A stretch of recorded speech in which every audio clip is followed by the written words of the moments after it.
So, it took about 2 decades to, reach this place where we are right now. But that's how I saw it.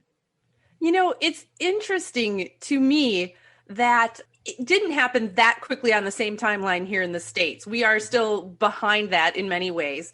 And so here it seems like it's within the last 5-ish years that our kids have really gotten into like watching other gamers on YouTube. Ninja was a big one streaming that the kids all knew.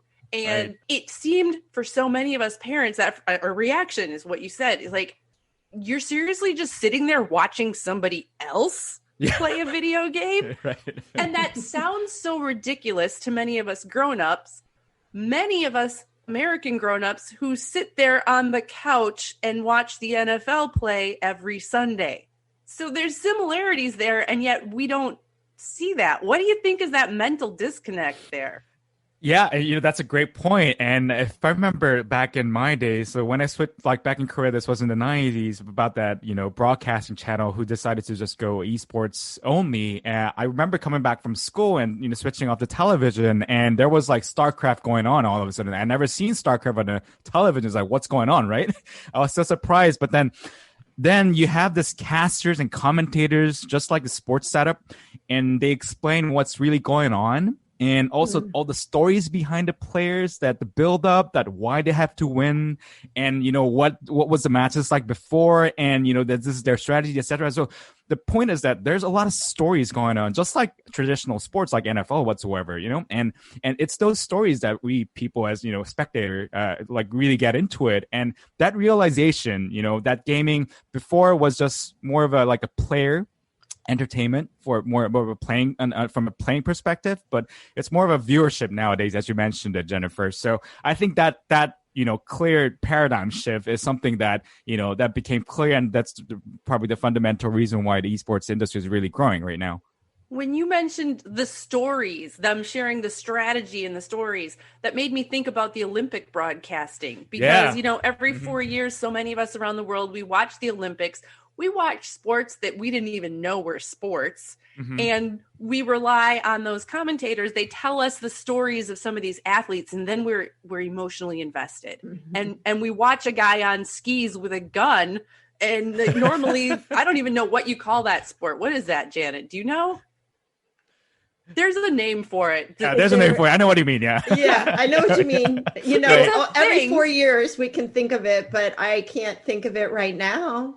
Right? But as humans, we are very driven to stories. And what you're saying is that's part of the draw of esports is stories, and then learning what's actually happening. It's not just this cartoon character moving on a screen. There's more to it.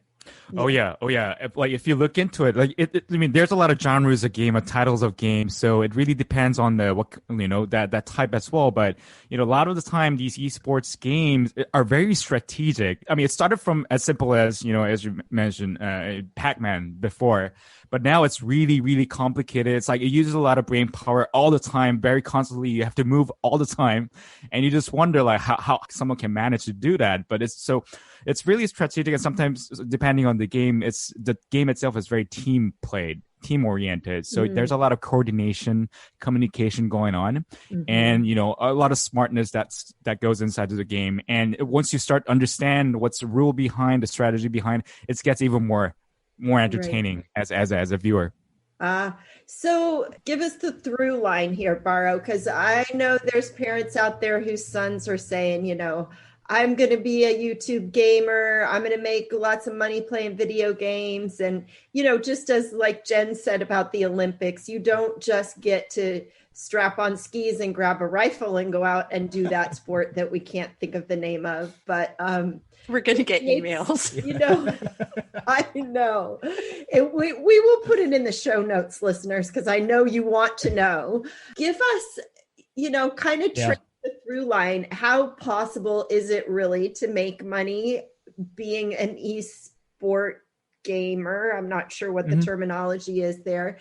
To all those parents whose sons are holed up in their bedrooms watching video games or playing, what is the possibility? What's possible for them?